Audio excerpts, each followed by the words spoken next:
My name is Taylor Lawrence, and today I'm going to talk about soft tissue injuries, skeletal injuries, and therapies, treatments to assist with these type of injuries to help speed up recovery. Um, First thing we talk about is just as far as what's going to go on, is I'm going to talk about, I'm going to expand on the RICE treatment. RICE is rest, ice, compression, elevation. There's actually an expansion on it, and I'll go over that in a little while. As far as credential goes, I'm an EMT. Um, I'm also a certified MA and a CNA, certified nurse assistant and medical assistant. As far as that goes, first off, has anybody everybody's here played sports before. Has anybody ever actually injured themselves? Well, as far as soft tissue injuries go, sprained or strained their ankle, twisted something, pulled something, or overused any type of muscle they had and caused pain. Yeah. Just about everybody. An easy way to treat that is actually with rice treatment. I'll talk about that in a little while.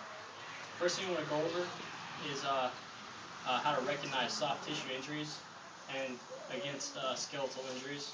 And I'll go over skeletal injuries in a minute. First thing with soft tissue injuries. Soft tissue injuries are caused by a myriad of things, quite a few things actually. Um, like I said, strains, sprains, overuse syndrome, direct blows, any kind of direct impact, any kind of direct force to a muscle site, any kind of hyperextension, hyperflexion, anything like that. Um, as far as the symptoms of soft tissue injuries go, you're looking at bruising, swelling, tenderness to the area, um, pain, obviously. Um, there's a possibility of bleeding internally or externally. Internally, hematomas. Externally, it's just going to be like just your regular cuts and scrapes. Anything beyond that it pretty much goes to skeletal injuries. It goes to a different level of care. Um, Important things to note on this is even though it seems small, you're not really a physician, so you can't really tell if you actually pull the ligament away from the bone, or pull the tendon to separate a muscle, or strain something or rip something that could go on to cause further injuries. That's just a quick review of soft tissue injuries. Going over skeletal injuries, I'll go over the types of fractures, and I'll go over one type of fracture specifically.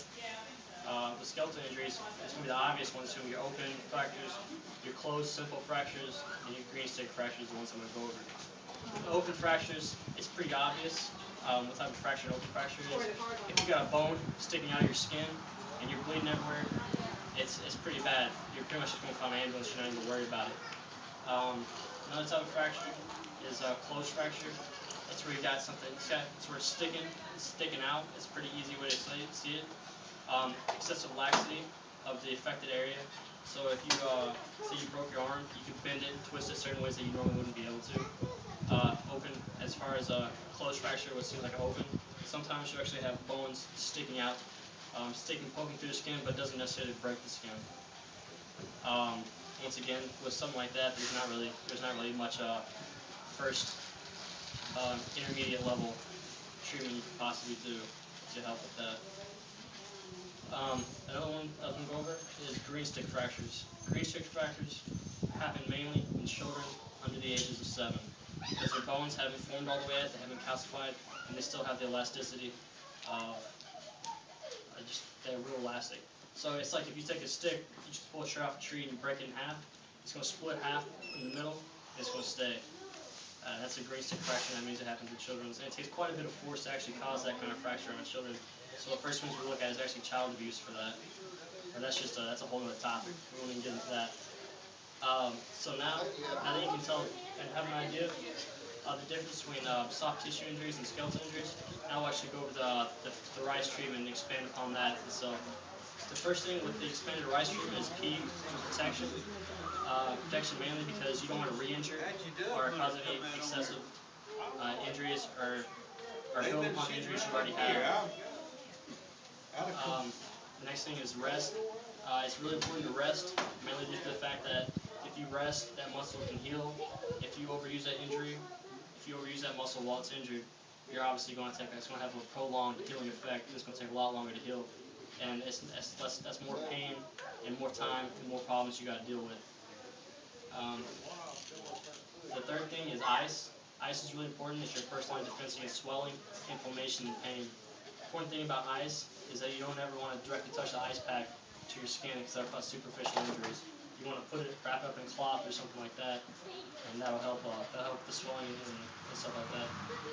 Fourth thing is for NSAIDs, non-steroidal anti-inflammatory drugs.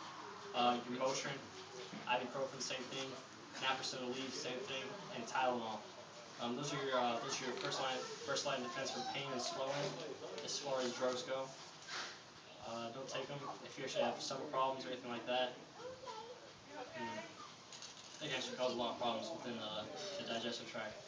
But you can take those, and that will actually help with the pain and swelling. It won't speed up the healing process. However, it will help you if the pain is more than you could necessarily bear. The fifth thing is C, compression. It's your second line defense against swelling compared to ice. What swelling does is it constricts those.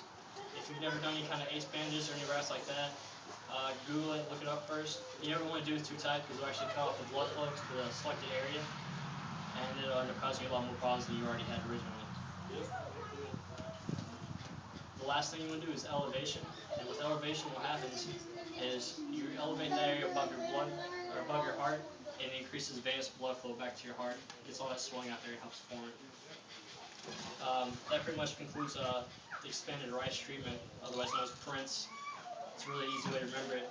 So if you ever see anybody or have anybody with these certain types of problems, you can actually go out, you can actually offer them assistance, and not necessarily treat them and heal them and everything. But you can offer them a little bit of security. You can speed up their healing recovery time and help them out with pain and stuff. And that's really all I got. Thank you for listening.